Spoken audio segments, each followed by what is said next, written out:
I'm Jeanne Givens, member of the Coeur d'Alene tribe. Hi, Jeanne.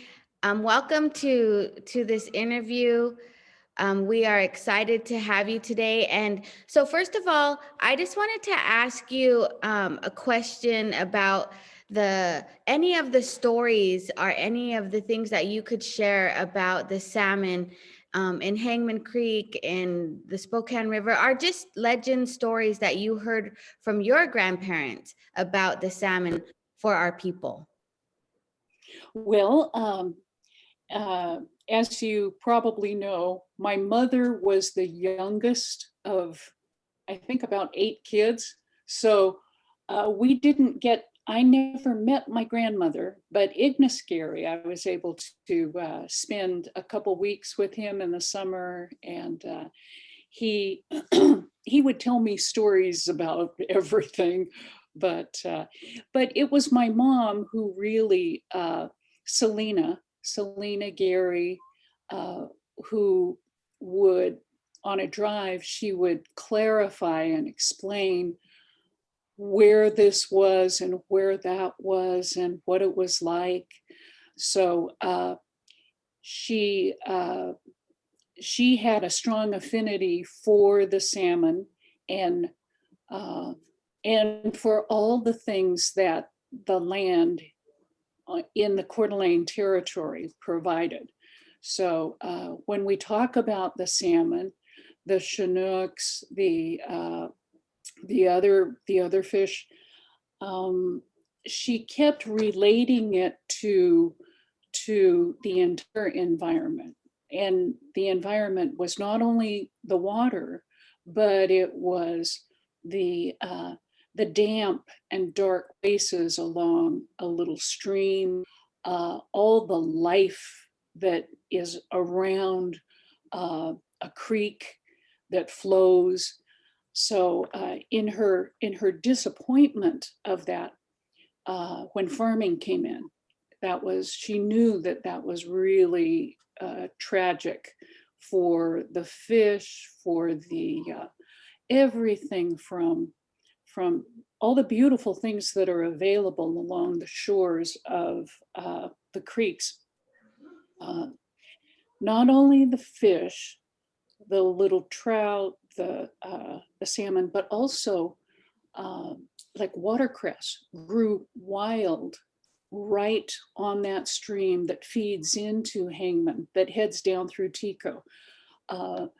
And there were turtles, so much life because of the stream.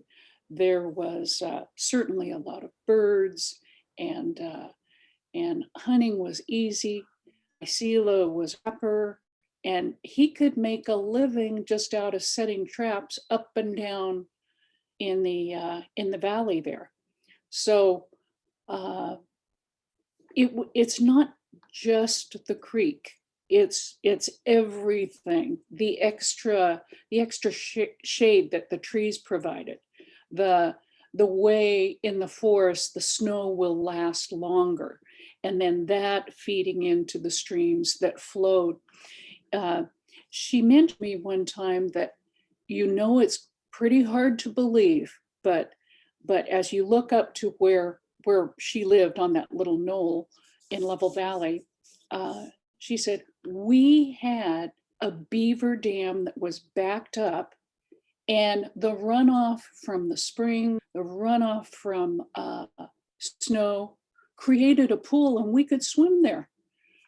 So now, of course, she said it's nothing but a little mud puddle, and it's been, the approach for agriculture has just not really regarded very much of how the land used to be.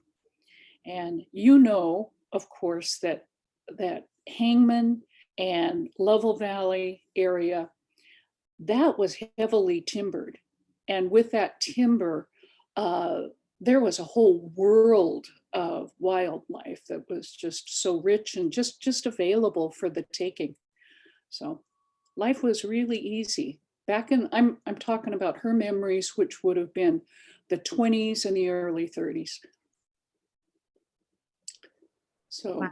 Well, that's really really interesting that that at that time, and I know as we've done the interviews, different farmer or different fisheries biologists have said how the agriculture was such a huge impact on the lakes, are and the streams. I mean, not mainly on the streams with that. So that must have just been devastating to her, to Mhm.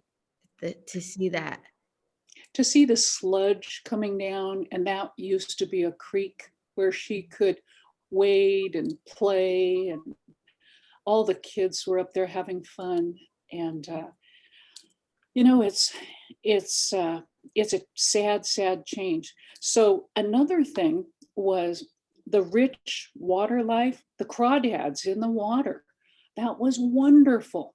You know, they kind of look like baby lobsters, but I guess they're called freshwater shrimp. You know, I think all of our elders can remember the crawdads. They ate them and they played with them and they'd crawl and everybody would get scared. And you could chase people with those crawdads, but yeah.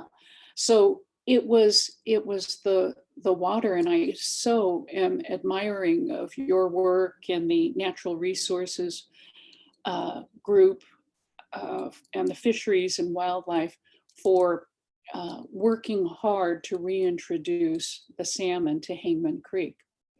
Hangman has, according to my mom, has always been a place where, well, there were encampments there, but uh, it's been a place known for people people doing spiritual things, doing sweat lodges, and then being able to use the creek after the sweat lodge to freshen up and to have the cold water and tighten up your pores.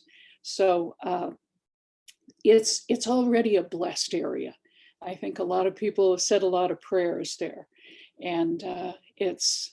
I think that that is something that we all have on your side as you folks work to bring the salmon back. Well, that's So really, I like that you mentioned the sweat lodge, Jeannie, because in I've done probably 15 interviews, and not really anybody mentioned how important that water is to the sweat. And because we have such a lack of running water on the reservation today, it's really difficult for us to be able to build a sweat lodge where we can go into the water. So, but that cleansing it's a spiritual cleansing, and that's so important. So, mhm. so thank you for mentioning that, Jeannie. Yes, yes. So those are places that have the heritage, and I'm hoping that through through the work of all these intelligent, you know, fish biologists and everybody putting their heads together, that they can recreate a little bit of that environment that our parents and grandparents grew up with. And people talk about culture, a lot of culture is the landscape. And if we don't have, like you say, the water, it makes it harder to partake and to continue on with the traditions. So, uh, like for instance, my grandfather setting traps, and where do those little animals go in the middle of winter? And that's the time when their little furs are as fluffy as can be, and setting a trap, and then being able to live off of what you made as a trapper, to support your family and also to clothe your family, you know, because our outfits have ermine and weasel and, you know, the braid ties and the things that we dangle, you know, from the animals. But again, it's that connection to the water that allows those animals to, in the shortest days of the year, uh, deep in the cold, cold winter, to allow us to take them and to trap them. So, did you want to share some stories that you've heard about the salmon, or how they played a part in our cultural teachings? Well, like you, like everybody, I'm a Lawrence Arepa fan, and oh, there is the story about how Coyote stopped the salmon at Post Falls, and Coyote. Do you want me to tell you how I? Okay. One day, Coyote was running up the river, and he was running, and like Coyote always hangs around the river and the streams. He knows where the activity is. And he came across some women who were working. They were tanning hides, they were working along the river, and he saw one that was so beautiful. And Coyote stopped in his tracks to admire that woman. And he walked up to her and he said, I'm just an old, tired, ugly old coyote, but you're the most beautiful thing I have ever seen. And she said, please leave me alone. You're old, you're ugly, you're hairy, and I don't want to have anything to do with you. And so Coyote was not discouraged. Coyote thought and thought, and then he had an idea. There was a little gathering, and the chief of the tribe was organizing and speaking, and he realized that that beautiful woman was the chief's daughter. So he went up to him and he said, oh, great chief, I would love to marry your daughter. Can I have your permission to marry your daughter? And the chief looked at him. Ha, ha, ha, ha, ha. You're just an ugly old good for nothing low down coyote. Why would my beautiful daughter ever want to have anything to do with you? And Coyote said, do you want to think about that? Do you? And he said, no, I don't have to think about it. You are not going to marry my daughter. And Coyote went away, and he was sad and grew sadder. And then he grew angry. And the next day he came back and he found the chief, who had been working and along the river. And he said, I'm back. And he said, oh, Coyote, don't be asking about my daughter anymore. And Coyote said, I will give you one last chance. May I marry your daughter? And he said, that is the stupidest thing. And he laughed, ha, ha, ha. Coyote got mad. And Coyote looked at him and said, if that is your decision, I am going to do something you will not like. And Chief looked at him, and Coyote went up to the waterfalls at Post Falls that were roaring down. And he said, from now on, there will never be any salmon in this place again. And the chief didn't believe it, but then days passed and there were no more salmon coming up. And they had salmon ceremonies. There were no salmon to be caught for the ceremony. And Coyote made his point that he was a proud person and he had love. And this chief lived to regret the day that he did not let Coyote marry his daughter. Wow, that's a good story. I like how you told it too. You did a great job. Good job, Jeanne. Oh, hey.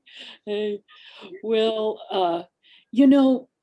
my mother, Selena, and your grandmother, Beans, Elvina, your grandma could tell the story. She was really good. And so was my mother. They were at DeSmet at the same time. And they were friends for a long time. And then we went to San Jose. But when we came back to the area, they just picked up their friendship again. And I don't know if you know about this, but end of my mother's life, uh, Beans became her sidekick. And they would take off and she'd ask your mom, your grand Beans, how would you like to go to Yakima to the horse races? Sure. And Beans would be ready in 20 minutes. And then another time, they went to medicine dances up at Kalispell. And one of the last times I remember, she took your grandmother over to Leavenworth, and she had never been to Leavenworth. And they went up, and Beans was asking my mom, are we there yet? Are we there yet? And it's a long journey up there. Finally got there. And Beans was so excited to walk down the streets and the way they had done Alpine Village. And my mom just was delighted by Beans's enthusiasm about a new place. But to me, that represents how two women can have so much fun together and share those common memories. And then, the boarding school at DeSmet and kids, and my mom said, we never ran out of things to talk about. That's so awesome. I didn't know that. I didn't know that they Mhm. were friends, and I know Yaya had told us a lot of stories about, being in boarding school and, just what it was. Well, she was a good girl. She always told us I was a good girl. The nuns liked me. Yeah.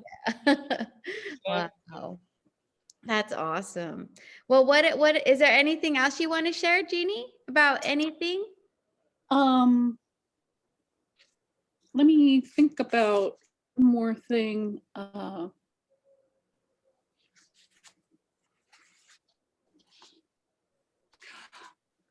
I think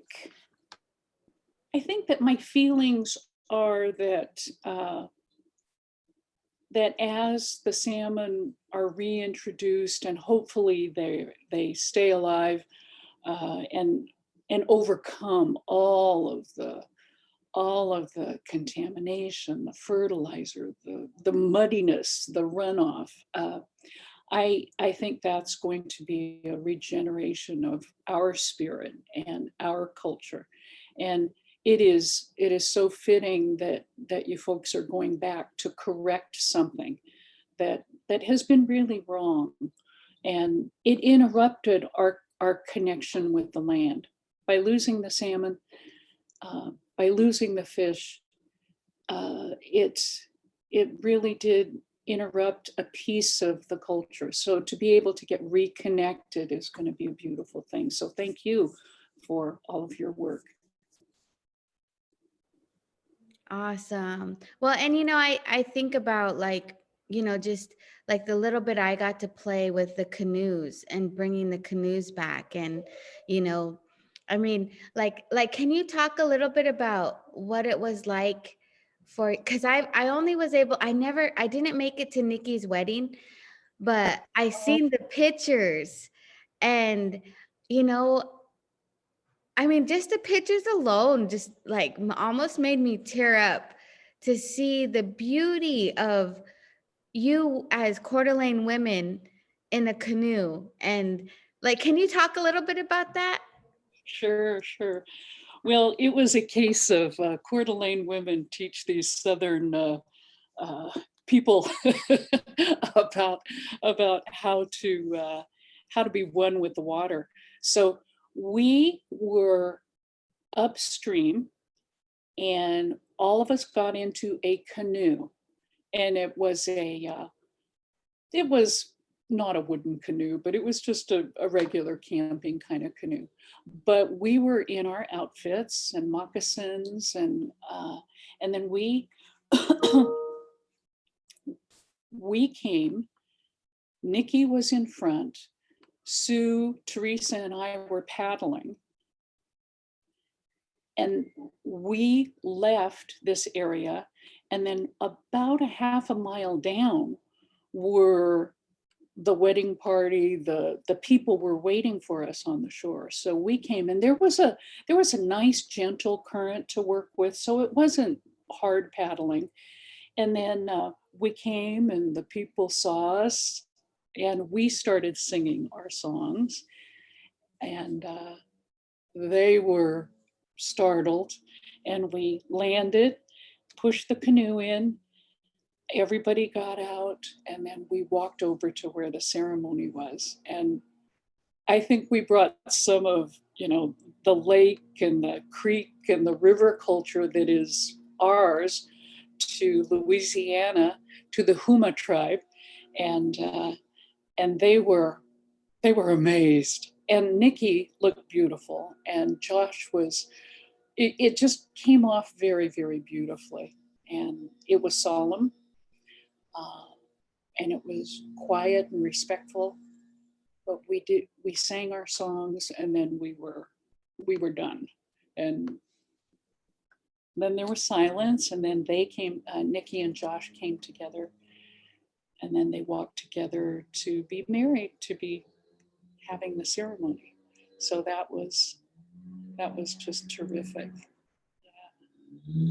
One thing I want to add about just our connection to the lake, and I know you've worked a lot with the lake.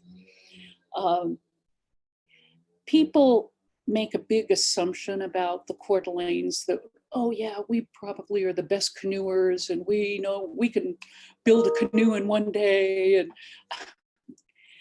people don't understand how US policy took that from us. Senator Bora um, had an idea. Well, first off, Captain Worley did not want Indians to take their allotments along Lake Chatcalet. So, backed up by Senator Bora, he allowed and invited and designated that other people could take property along the lake. University of Idaho College professors, distinguished people to live and have cabins along the lake. So I mean, we were really pushed out, and that is not necessarily our fault. And another disconnection of our tribal way. So it makes me really happy to see that some tribal members are now living down by the lake and using the lake, because it is our lake. It's ours, and always has been. I know. I think about that too, Jeannie. Like I think about when we're down at the lake, and when you look at those big houses and you look at all the lakefront property, and that, sometimes I wishful think, I guess, because the down in Oklahoma, they regained so much land recently. I'm not sure if it was the government that gave them all that land back, but in Oklahoma, like they showed the map of how much land they was given back to the tribes. And and I just keep thinking with the way that, people are becoming more and more aware, like if we keep praying, if we keep believing, that maybe somehow people will start to realize, yes, this isn't ours. And we need to give it back to the tribe. And, it's just like, like I think about too, like how when we lived in Tulalip did 99-year leases on all that lakefront property, are the ocean property. And those leases are almost up. And people were like ready to like literally burn their houses down because they didn't want the tribe to to take them back. But it is, that they that's why, when we landed the first time on the beach of Coeur d'Alene, like that was one of the most like there were white people all around us, but we just like enforce like with our big canoe and all of our little sturgeon-nose canoes, and when we landed there, and it was just like, yes, you could just like feel that energy of this is our homeland. Mhm. We're landing back in our homelands that these lands were taken from us. But yeah, I know. And that's what I think with the salmon, with the canoes, we just got to keep pushing, and eventually, we will be blessed and something will give. It was, I was on the North Idaho College Board of Trustees, and the tribal council at the time, that was late 80s, there was this thought of, we need to reclaim the beach.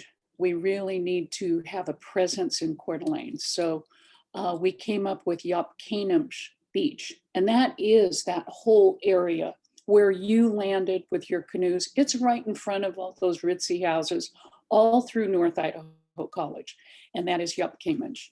And with it, we did a lot of scholarships for natives, and did a lot of good work. So, but it takes time and energy and good people working hard. We'll get there.